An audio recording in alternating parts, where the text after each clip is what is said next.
Good morning, students. Yes, we are live now. We are going to discuss today's topic, Rise and Spread of Islam, remaining part 2 of this chapter.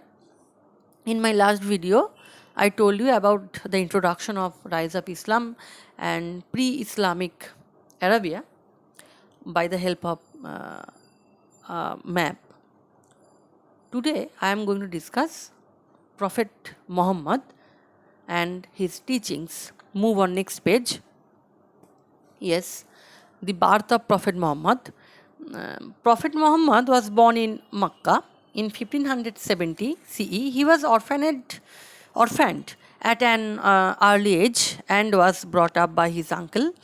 Muhammad grew up to become a trader and traveled far and wide. हम लोग सभी जानते हैं जहाँ पे उसका जिस देश में उसका जन्म हुआ था, बिजनेस और ट्रेड्स उसका मेन थीम था, इसीलिए हजरत मोहम्मद भी उससे बाहर नहीं थे. He was well regarded for his honest and upright character. In his teens, he accompanied his uncle on his trading journeys between the Indian Ocean and the Mediterranean Sea. तो बहुत ही छोटे से एकदम एकदम टीनेज से वो अपने अंकल के साथ ट्रैवलिंग करते थे, इधर उधर जाते थे for business purpose. He came into contract. इसके कारण वो जो वेरियस आदमी के साथ मिलते थे उस समय, जैसे वेरियस टाइप ऑफ रिलीजन्स के साथ मिलते थे, जैसे क्रिश्चियन, जूडिज्म, तो उस सब के साथ इंटरेक्ट भी होता था उसका. And he came in contact with the Christians and the Jews and learned about their religious beliefs. Soon, Muhammad lost interest in trading and turned towards the spiritualism. तो ये सबके पास जाते जाते उसका ये अंदर में चला गया, एकदम मन में चला गया, जो उसका रिलीजियस बिलीव्स क्या था, कैसे वो विश्वास करते थे भगवान को. बिकॉज तुम जानते हो प्री अरबिक इस्लामिक जो स्टेट्स जो था, वो एक दूसरे के सब अपना अपना गॉड एंड गॉडेस था, और आइडल वर्शिप वो लोग बहुत ही पसंद करते थे, कॉमन था. तो व्हेन हजरत मोहम्मद का 40 years old, when Muhammad was around 40 years old, he had a vision. And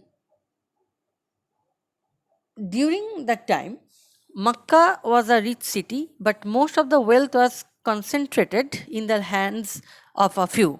Makkah उस समय ऐसा ट्रेडिंग बिजनेस सेंट्रल था जहाँ पे सबके हाथ में ही वेल्थ मोर और लेस था. The rich did nothing to help the poor, and their lack of the values troubled Muhammad deeply. जिसके हाथ में पैसा था वो कभी भी गरीब को नहीं देखता था. ये कारण ही मोहम्मद को बहुत डीपली सोचने के लिए मजबूर कर दिया. He thought deeply and he would often go to pray in a cave. उस समय ही वो एक केव में जाके प्रे करना शुरू कर दिया. He came to believe that God had chosen him to be the messenger of the divine message. तो ये वो अपने आप बिलीव करना शुरू कर दिया. क्या बिलीव करना शुरू कर दिया? जो गॉड ही उसको भेजा है, वो ये message all over the people के ऊपर स्प्रेड कराने के लिए. According to Islamic scriptures, it was here that he was visited by the angel in 1610 CE. Islamic scripture जो है, जैसे Christian scripture that is called Bible, and Quran में ये लिखा है, जो कभी भी वो ये जब गुहा में केव में जब प्रेयर करना शुरू किया था, तो उस समय वो एक एंजल के साथ मिला, परी के साथ उसका मुलाकात हुआ था. And the angel hailed him as a prophet of Allah and commanded him to recite verses that would be included in the Quran. Quran का जो मीनिंग जो था, उस मीनिंग को वो कोट करके इंक्लूड करके कहा था. In the revelations, Muhammad was instructed to preach the word of God, abandon evil, and serve Allah, the one and only God, and refrain from worshipping idols. Worshipping idols को छोड़ के एक भगवान को मानना ज़रूरी ज़रूरी था उस समय. वेरियस टाइप ऑफ पेगनिज्म के तरह, क्रिश्चियन का पेगनिज्म के तरह वेरियस टाइप ऑफ भगवान को अगर हम लोग पूजा मानेंगे तो हम लोग का माइंड कभी भी डिस्ट्रैक्ट हो सकता है. उसीलिए एक ही भगवान को मानो, एक ही भगवान को याद करो. वही बात ही मोहम्मद ने कहा था according to angels. Thus, Muhammad started a new religion, and the words of Allah were written down in the holy book called the Quran. And Muhammad का जो मुंह से निकला हुआ जो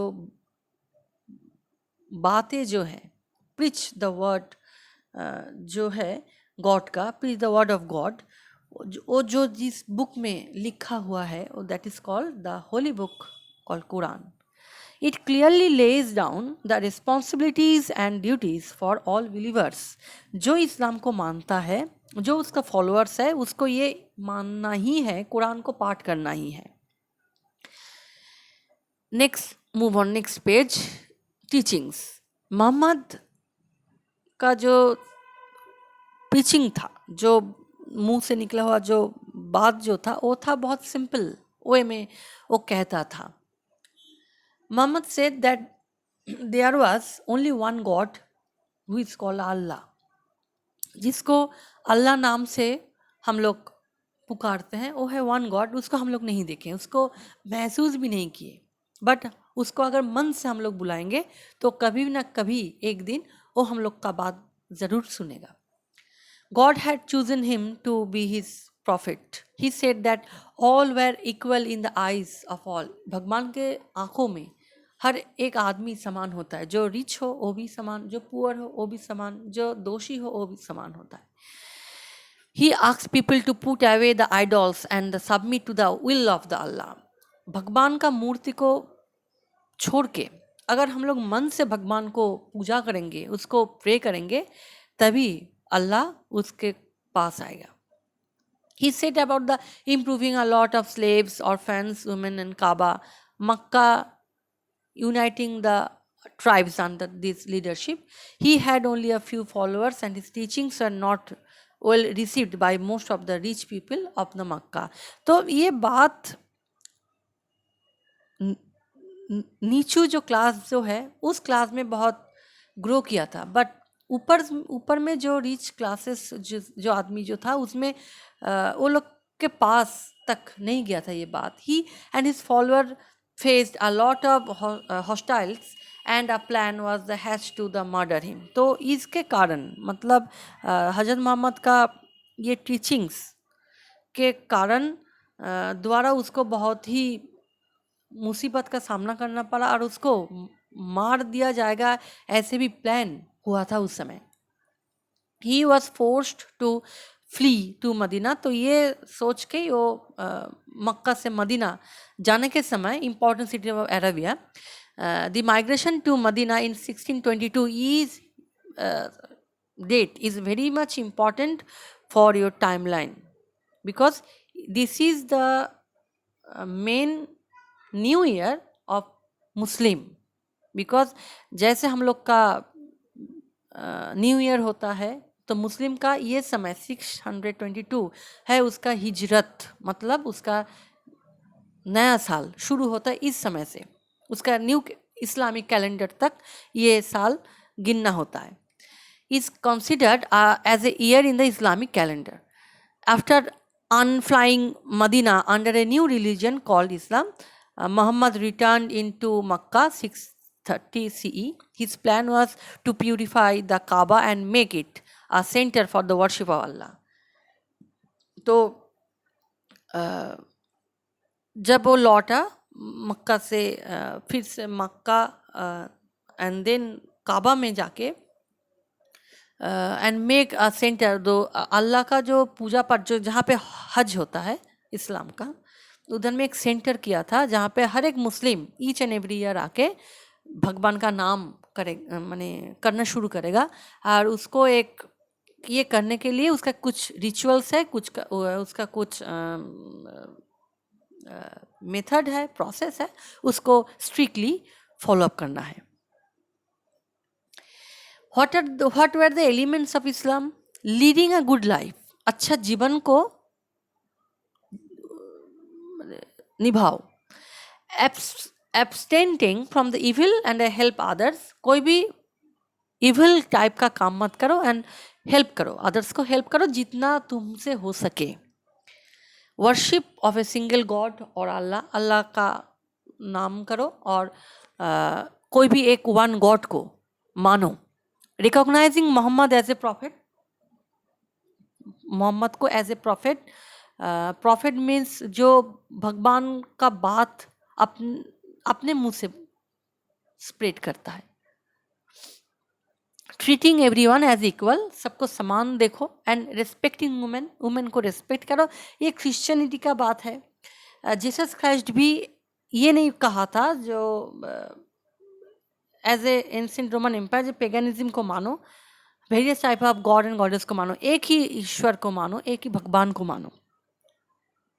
offering prayers 5 times a day, दिन में 5 बार नमाज पढ़ो। Fasting during the month of Ramadan, Ramadan में 1 month उपवास रहो। Asking for forgiveness for sins committed, दया क्षमा, अपने भीतर में जो गिल्टीनेस है उसको सुधारो। Undertaking a pilgrimage to Mecca at least once in their, जीवन में एक बार, पूरा जीवन में एक बार, एटलीस्ट एक बार मक्का में हज करो। यही है वो, अगर कोई आदमी मक्का में जाके हज करता है तो उसका सारा जिंदगी का पाप धुल जाता है। प्रिंसिपल्स ऑफ इस्लाम, 5 प्रिंसिपल्स है इस्लाम का। जैसे Shahada, Muslims must believe in one God. Salat, Muslim must offer prayers or namaz 5 times a day. Swam, Muslims must keep fast from dawn to dark during the holy month of Ramjan. Ramzan के Holi month में एकदम early morning to evening time में उपवास रहो। जाकत, जीवन में जितना ही income करो, जितना ही रुपया और जितना ही तुम गैदर करो, उससे 1/3 उसको दान करो। जाकत मीन्स दान होता है, ग्रांट होता है।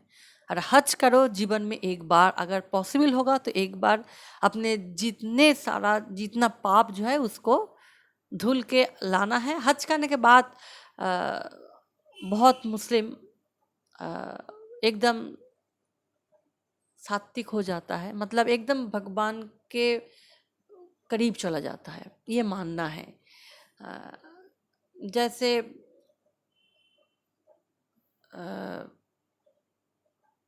ये मानना है जे अगर कोई आदमी हज करता है और फिर मैंने हज करके लौट जाता है तो वो एकदम भगवान के पास से लौटा है। Okay, today discussion end here. Next day I will going a new topic, new discussion, that is spread of Islam, and 2 dynasties very much important for you, Umayyads and Abbasids. Okay, next 2 video I will complete this chapter. Thank you.